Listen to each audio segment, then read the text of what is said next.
Les mémoires de Casanova, écrits par lui-même. Préface. Je commence par déclarer à mon lecteur que, dans tout ce que j'ai fait de bon ou de mauvais durant tout le cours de ma vie, je suis sûr d'avoir mérité ou démérité, et que par conséquent, je dois me croire libre. La doctrine des stoïciens et de toute autre secte sur la force du destin est une chimère de l'imagination qui tient à l'athéisme. Je suis non seulement monothéiste, mais chrétien fortifié par la philosophie, qui n'a jamais rien gâté. Je crois à l'existence d'un Dieu immatériel, auteur et maître de toutes les formes. Et ce qui me prouve que j'en ai jamais douté, c'est que j'ai toujours compté sur sa providence, recourant à lui par la prière dans mes détresses, et m'étant toujours trouvé exaucé. Le désespoir tue, la prière le fait disparaître. Et, quand l'homme a prié, il éprouve de la confiance et il agit. Quant aux moyens dont le souverain des êtres se sert pour détourner les malheurs imminents de ceux qui implorent son secours, cette connaissance est au-dessus du pouvoir de l'entendement de l'homme, qui, dans le même instant où il contemple l'incompréhensibilité de la providence divine, se voit réduit à l'adorer. Notre ignorance devient notre seule ressource, et les vrais heureux sont ceux qui la chérissent. Il faut donc prier Dieu et croire avoir obtenu la grâce que nous lui avons demandée, même quand l'apparence nous montre le contraire. Pour ce qui est de la posture du corps dans laquelle il faut être quand on s'adresse au Créateur, un vers de Pétrarque nous l'indique. De l'âme et de l'esprit fléchissant les genoux. L'homme est libre, mais il cesse de l'être s'il ne croit pas à sa liberté. Et plus il suppose de force au destin, plus il se prive de celle que Dieu lui a donnée en le douant de raison. La raison est une parcelle de la divinité du Créateur. Si nous nous en servons pour être humbles et justes, nous ne pouvons que plaire à celui qui nous en a fait don. Dieu ne cesse d'être Dieu que pour ceux qui conçoivent sa non-existence possible, et cette conception doit être pour eux la plus grande punition qu'ils puissent subir. Quoique l'homme soit libre, il ne faut cependant pas croire qu'il soit maître de tout ce qu'il veut, car il devient esclave lorsqu'il se laisse entraîner à agir lorsqu'une passion le domine. Celui qui a la force de suspendre ses démarches jusqu'au détour du calme est le vrai sage, mais ces êtres sont rares. Le lecteur verra dans ses mémoires que, n'ayant jamais visé un point fixe, le seul système que j'ai eu, si toutefois c'en est un, fut celui de me laisser aller au gré du vent qui me poussait. Que de vicissitudes dans cette indépendance de méthode. Mes succès, mes revers, le bien et le mal que j'ai éprouvé, tout m'a démontré que dans ce monde, tant physique que moral, le bien sort toujours du mal comme le mal du bien. Mes égarements montrent aux penseurs les chemins contraires, ou leur apprendront le grand art de se tenir à cheval du fossé. Il ne s'agit que d'avoir du courage, car la force sans la confiance ne sert à rien. Je vis très souvent le bonheur m'arriver à la suite d'une démarche imprudente, qui aurait dû me mener au précipice. Et, tout en me blâmant, je remerciais Dieu. J'ai aussi vu, par contre, un malheur accablant sortir d'une conduite mesurée et dictée par la sagesse. Cela m'humiliait, mais, sûr d'avoir eu raison, je m'en consolais facilement, malgré le fond de l'excellente morale, fruit nécessaire des divins principes enracinés dans mon cœur. J'ai été toute ma vie la victime de mes sens. Je me suis plu à m'égarer. J'ai continuellement vécu dans l'erreur, n'ayant d'autre consolation que celle de savoir que j'y étais. Ainsi j'espère, cher lecteur, que, bien loin de trouver dans mon histoire le caractère d'une impudente jactance, vous n'y trouverez que celui qui convient à une confession générale, sans que dans le style de mes narrations, vous trouviez ni l'air d'un pénitent, ni la contrainte de quelqu'un qui rougit d'avouer ses fraudaines. Ce sont des folies de jeunesse. Vous verrez que j'en ris, et, si vous êtes bon, vous en rirez avec moi. Vous rirez lorsque vous verrez que souvent je ne me suis pas fait scrupule de tromper des étourdis, des fripons et des sots, quand j'ai été dans le besoin. Pour ceux qui regardent les femmes, ce sont des tromperies réciproques qu'on ne met pas en ligne de compte, car, quand l'amour s'en mêle, on est ordinairement dupe de part et d'autre. Quant à l'article des sceaux, c'est une affaire bien différente. Je me félicite toujours quand je me rappelle d'en avoir fait tomber dans mes filets, car ils sont insolents et présomptueux jusqu'à défier l'esprit. On le venge quand on trompe un sot, et la victoire en vaut la peine, car un sot est cuirassé. On ne sait par où le prendre. Je crois enfin que tromper un sot est un exploit digne d'un homme d'esprit. Ce qui est pris dans mon sang, depuis que j'existe, une haine invincible contre l'engeance des sots, c'est que je me trouve sot moi-même toutes les fois que je me vois dans leur société. Je suis loin de les confondre avec ces hommes qu'on nomme bêtes, car ceux-ci n'étant tels que par défaut d'éducation, je les aime assez, j'en ai trouvé de fort honnêtes, et qui dans le caractère de leur bêtise ont une sorte d'esprit, un bon sens droit qui les éloigne fort du caractère des sots. Ce sont des yeux frappés de la cataracte, et qui sans cela seraient fort beaux. En examinant, mon cher lecteur, l'esprit de cette préface, vous devinerez facilement mon but. Je l'ai faite parce que je veux que vous me connaissiez avant de me lire. Ce n'est que dans un café et à table d'hôte qu'on s'entretient avec des inconnus. J'ai écrit mon histoire, et personne ne peut y trouver à redire. Mais fais-je bien de la donner au public que je ne connais qu'à son grand désavantage? Non, je sais que je fais une folie, mais quand je sens le besoin de m'occuper et de rire, pourquoi m'abstiendrais-je de la faire? Il chasse avec l'élébore, épurer les maladies et la bile. Un ancien nous dit d'un ton d'instituteur, si tu n'as pas fait des choses dignes d'être écrites, écris au moins des choses dignes d'être lues. C'est un précepte aussi beau qu'un diamant de première eau brillanté en Angleterre, mais il ne m'est point applicable, car je n'écris ni un roman, ni l'histoire d'un personnage illustre, digne ou indigne. Ma vie est ma matière, et ma matière est ma vie.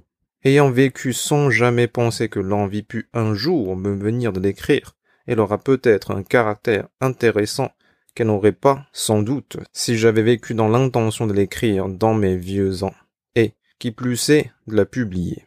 À l'âge de 72 ans, en 1797, lorsque je puis dire « j'ai vécu », quoique je vive encore, je me serais difficile de me créer un amusement plus agréable que celui de m'entretenir de mes propres affaires, et de fournir un beau sujet à rire à la bonne compagnie qui m'écoute, qui m'a toujours donné des preuves d'amitié, et que j'ai toujours fréquenté. Pour bien écrire, je n'ai qu'à m'imaginer qu'il me lira. Ce que je dis plaira, si les auditeurs le veulent. Quant aux profanes, que je ne pourrais empêcher de me lire, il me suffit de savoir que ce n'est point pour eux que j'écris. En me rappelant les plaisirs que j'ai eus, je les renouvelle. J'en jouis une seconde fois, et je ris des peines que j'ai endurées, et que je me sens plus membre de l'univers. Je parle à l'air, et je me figure rendre compte de ma gestion, comme un maître d'hôtel le rend en son maître avant de disparaître. Quant à mon avenir, je n'ai jamais voulu m'en inquiéter en qualité de philosophe, car je n'en sais rien. Et, en qualité de chrétien, la foi doit croire sans raisonner. La plus pure garde un profond silence. Je sais que j'ai existé, car j'ai senti. Et, le sentiment me donnant cette connaissance, je sais aussi que je n'existerai plus quand j'aurai cessé de sentir. S'il m'arrive de sentir encore après ma mort, je ne douterai plus de rien, mais je donnerai un démenti à tous ceux qui viendront me dire que je suis mort. Mon histoire devant commencer par le fait le plus reculé de ma mémoire puisse me fournir. Elle commencera à l'âge de 8 ans et 4 mois. Avant cette époque, s'il est vrai que vivre, c'est penser, je ne vivais pas encore. Je végétais. La pensée de l'homme, ne consistant que dans les comparaisons faites pour examiner des rapports, ne peut pas précéder l'existence de la mémoire. L'organe qui lui est propre ne se développa dans ma tête que 8 ans et 4 mois après ma naissance. Ce fut alors que mon âme commença à être susceptible d'impression. Comment une substance immatérielle qui ne peut ni toucher ni être touchée peut recevoir des impressions est une chose qu'il n'est pas donné à l'homme d'expliquer. Une philosophie consolante, d'accord, avec la religion, prétend que la dépendance où l'âme se trouve par rapport aux sens et aux organes n'est que fortuite et passagère, et qu'elle sera libre et heureuse quand la mort du corps l'aura affranchie de cette dépendance tyrannique. C'est fort beau, mais sans la religion, quelle assurance en aurions-nous? Ne pouvons donc, par mes propres lumières, me trouver dans la certitude parfaite d'être immortel qu'après avoir cessé de vivre. On me pardonnera de n'être pas pressé de parvenir à la connaissance de cette vérité, car une connaissance qui coûte la vie me semble coûter trop cher. En attendant, j'adore Dieu, m'interdisant toute action injuste, et j'abhorre les méchants. Toutefois, sans leur faire de mal, il me suffit de m'abstenir de leur faire du bien, persuadé qu'il ne faut point nourrir les serpents. Obligé de dire aussi quelque chose sur mon tempérament et sur mon caractère, le plus indulgent entre mes lecteurs ne sera ni le moins honnête, ni le plus dépourvu d'esprit. J'ai eu successivement tous les tempéraments, les pituiteux dans mon enfance, le sanguin dans ma jeunesse, plus tard le bilieux, et j'ai enfin le mélancolique qui, probablement, ne me quittera plus. Conformant ma nourriture à ma constitution, j'ai toujours joui d'une bonne santé, et ayant appris de bonne heure que ce qui l'altère est toujours l'excès, soit de nourriture, soit d'abstinence. Je n'ai jamais eu d'autre médecin que moi-même. Je dois dire ici que j'ai trouvé l'excès en moins bien plus dangereux que l'excès en plus. Car, si ce dernier donne une ingestion, l'autre donne la mort. Aujourd'hui, vieux comme je le suis, j'ai besoin, malgré la bonté de mon estomac, de ne faire qu'un repas par jour. Mais ce qui me dédommage de cette privation est le doux sommeil, et la facilité avec laquelle je mets mes raisonnements par écrit, sans avoir besoin de paradoxes ni de sophismes. Plus fait pour me tromper moi-même que mes lecteurs, car je ne pourrai jamais me déterminer à leur donner de la fausse monnaie, si je la reconnaissais pour telle. Le tempérament sanguin me rendit très sensible aux attraits de la volupté. J'étais toujours joyeux et toujours disposé de passer d'une jouissance à une jouissance nouvelle, en même temps que j'étais fort ingénieux à en inventer. C'est de là que me vint sans doute mon inclination à faire de nouvelles connaissances et ma grande facilité à les rompre, quoique toujours avec connaissance de cause et jamais par pure légèreté. Les défauts du tempérament sont incorrigibles, parce que le tempérament est indépendant de nos forces. Il n'en est pas de même du caractère. Ce qui constitue le caractère est l'esprit et le cœur. Le tempérament n'y entre presque pour rien. Aussi dépend-il de l'éducation, et par conséquent, il est susceptible de correction et de réforme. Je laisse d'autres à décider s'il est bon ou mauvais, mais tel qu'il est, il se peint sur ma physionomie, et tout connaisseur peut facilement l'y saisir. Ce n'est que là que le caractère est un objet accessible à la vue, c'est là son siège. Observons que les hommes qui n'ont point de physionomie, et le nombre en est fort grand, n'ont pas non plus ce qu'on appelle un caractère, et tirons de là cette règle que la diversité des physionomies est égale à celle des caractères. Ayant reconnu que dans tout le cours de ma vie, j'ai plus agi par l'impulsion du sentiment que par l'effet de mes réflexions, j'ai cru reconnaître que ma conduite a plus dépendu de mon caractère que de mon esprit, habituellement en guerre entre eux. Et dans leur choc continuel, je ne me suis jamais trouvé assez d'esprit pour mon caractère, ou assez de caractère pour mon esprit. Mais brisons là-dessus, car s'il est vrai de dire, si je veux être bref, je deviens obscur. Je crois que, sans blesser la modestie, j'ai pu m'appliquer ces mots de mon cher Virgile. Je ne suis pas si laid, si déforme. Je me suis vu dernièrement sur le rivage, pendant que la mer était calme. Cultiver le plaisir des sens fut toujours ma principale affaire. Je n'en eus jamais de plus importante. Me sentant né pour le beau sexe, je l'ai toujours aimé, et m'en suis fait aimer tant que j'ai pu. J'ai aussi aimé la bonne chair avec transport, et j'ai toujours été passionné par tous les objets qui ont excité ma curiosité. J'ai eu des amis qui m'ont fait du bien, et le bonheur de pouvoir en toute occasion leur donner des preuves de ma reconnaissance. J'ai eu aussi de détestables ennemis qui m'ont persécuté, et que je n'ai pas exterminé parce qu'il n'a pas été en mon pouvoir de le faire. Je ne leur eusse jamais pardonné. si je nuisse oublier le mal qu'ils m'ont fait. L'homme qui oublie une injure ne la pardonne pas. Il l'oublie, car le pardon part d'un sentiment héroïque, d'un cœur noble, d'un esprit généreux, tant que l'oubli vient d'une faiblesse de mémoire ou d'une douce nonchalance, amie d'une âme pacifique, et souvent d'un besoin de calme et de tranquillité, car la haine, à la longue, tue le malheureux qui se plaît à la nourrir. Si l'on me nomme sensuel, on aura tort, car la force de mes sens ne m'a jamais fait négliger mes devoirs quand j'en ai eu. Par la même raison, on n'aurait jamais dû traiter Homère d'ivrogne. C'était pour honorer ce poète divin qu'on l'accusa jadis de trop aimer le vin. J'ai aimé les mets au haut goût, le pâté de macaroni fait par un bon cuisinier napolitain, l'ogliopotrida des Espagnols, la morue de terre neuve bien gluante, le gibier au fumet qui confine, et les fromages dont la perfection se manifeste quand les petits êtres qui s'y forment commencent à devenir visibles. Quant aux femmes, j'ai toujours trouvé suave l'odeur de celle que j'ai aimée. Quel goût dépravé, dira-t-on. Quelle honte de se les reconnaître et de ne pas en rougir. Cette critique me fait rire, car, grâce à mes gros goûts, je me crois plus heureux qu'un autre, puisque je suis convaincu qu'ils me rendent susceptible de plus de plaisir.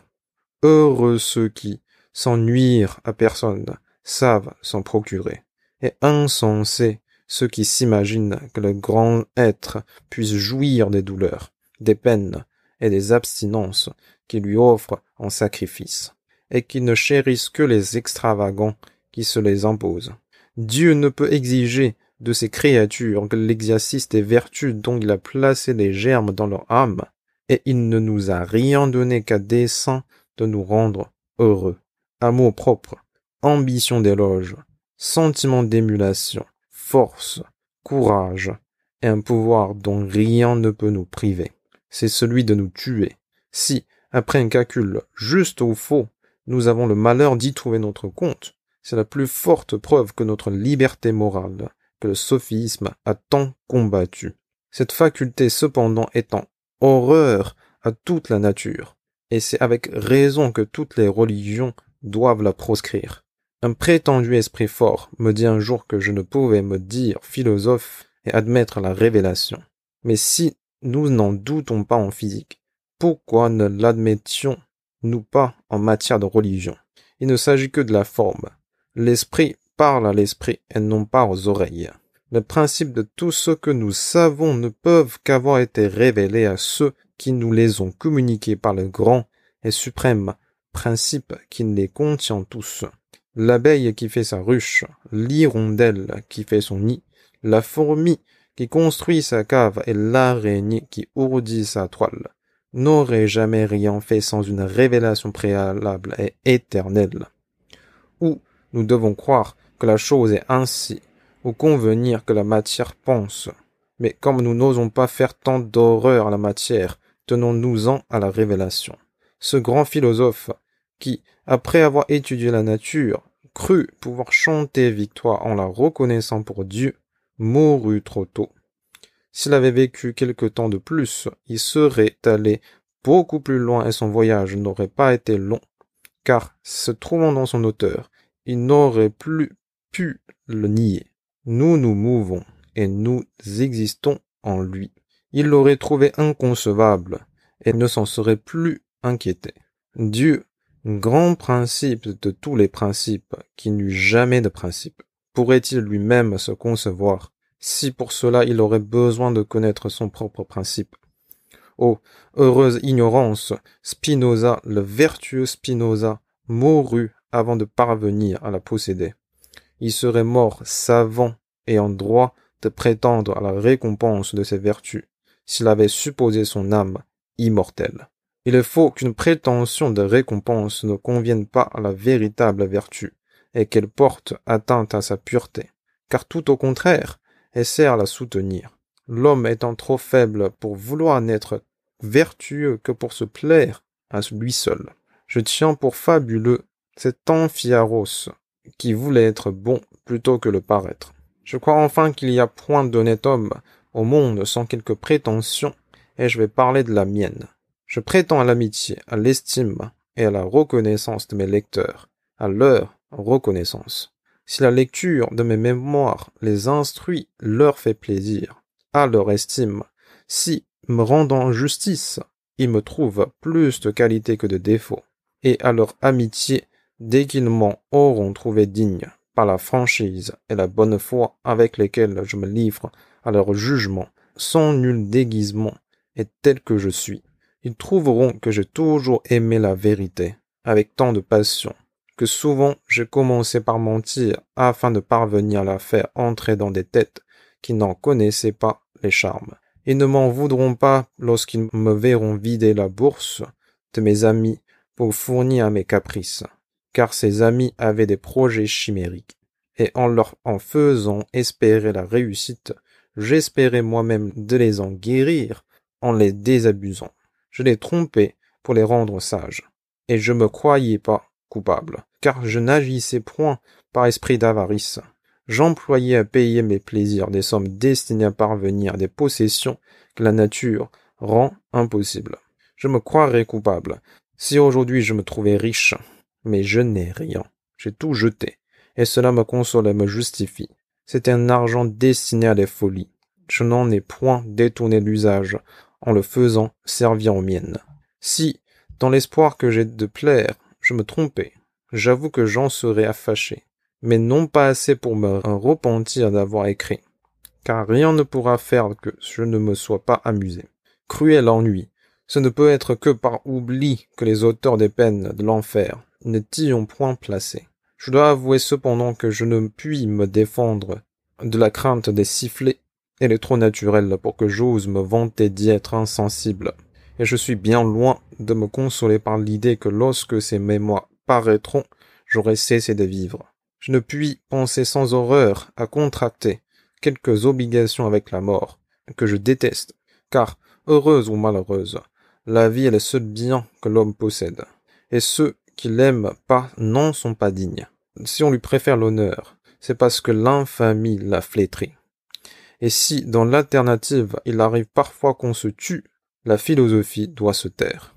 Ô mort, cruelle mort, loi fatale que la nature doit réprouver, puisque tu ne tends qu'à sa destruction. Cicéron dit que la mort nous délivre des peines, mais ce grand philosophe enregistre la dépense sans tenir aucun compte de la recette. Je ne me souviens pas si, quand il écrivait ses Tusculanes, sa Tullie était morte. La mort est un monstre qui chasse du grand théâtre un spectateur attentif avant qu'une pièce qui l'intéresse infiniment soit finie. La raison doit suffire pour la faire détester. On ne trouvera pas dans ses mémoires toutes mes aventures. J'ai omis celles qui auraient pu déplaire aux personnes qui y eurent part, car elles y feraient mauvaise figure. Malgré ma réserve, on ne me trouvera parfois que trop indiscret, et j'en suis fâché. Si avant ma mort je deviens sage, et que j'en eus le temps, je brûlerai tout. Maintenant je n'en ai pas le courage.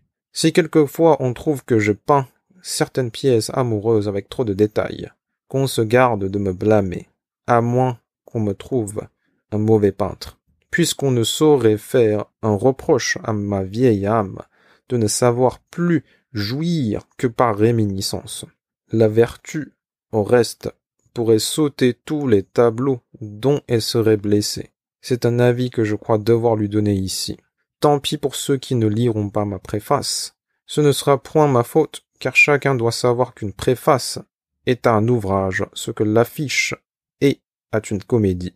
On doit la lire. Je n'ai pas écrit ces mémoires pour la jeunesse qui, pour se garantir des chutes, a besoin de la passer dans l'ignorance, mais bien pour ceux qui, à force d'avoir vécu, sont devenus inaccessibles à la séduction, et qui, à force d'avoir demeuré dans le feu, sont devenus salamandres. Les vraies vertus n'étant qu'habitude. J'ose dire que les vrais vertueux sont ceux qui les exercent sans se donner la moindre peine. Ces gens-là n'ont point l'idée de l'intolérance, et c'est pour eux que j'ai écrit. J'ai écrit en français et non en italien, parce que la langue française est plus répandue que la mienne, et les puristes qui me critiqueront pour trouver dans mon style des tournures de mon pays auront raison, si cela les empêche de me trouver clair. Les Grecs goûtèrent Théophraste, malgré ses phrases d'érèse, et les Romains leur titillent malgré sa patavinité.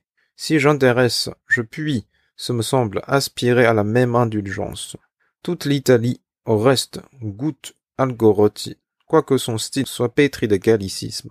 Une chose digne de remarque, c'est que de toutes les langues vivantes qui figurent dans la République des lettres, la langue française est la seule que ses présidents aient condamnée à ne pas s'enrichir aux dépens des autres, tandis que les autres, toutes plus riches qu'elle en fait de mots, la pillent, tant dans ses mots que dans ses tournures, chaque fois qu'elles s'aperçoivent que par ces emprunts qu'elles peuvent ajouter à leur beauté. Il faut dire aussi que ceux qui la mettent le plus à contribution sont les premiers à publier sa pauvreté, comme s'ils prétendaient par là justifier leur déprédation. On dit que cette langue étant parvenue à posséder toutes les beautés dont elle est susceptible, et on est forcé de convenir qu'elles sont nombreuses. Le moindre trait étranger l'enlaidirait, et je crois pouvoir avancer que cette sentence a été prononcée avec prévention, car quoique cette langue soit la plus claire, la plus logique de toutes, il serait téméraire d'affirmer qu'elle ne puisse point aller au-delà de ce qu'elle est. On se souvient encore que du temps de Lully, toute la nation portait le même jugement sur sa musique. Rameau vint et tout changea. Le nouvel élan que ce peuple a pris peut le conduire sur des voies non encore aperçues, et de toute nouvelle beauté, de nouvelles perfections peuvent naître de nouvelles combinaisons et de nouveaux besoins. La devise que j'ai adoptée justifie mes digressions, et les commentaires que je fais peut-être trop souvent sur mes exploits en tout genre. L'esprit n'est rien quand on ne se comprend pas soi-même, ou c'est ne connaître rien que ne pas se connaître soi-même. Pour la même raison, j'ai toujours eu besoin de m'entendre louer en bonne compagnie.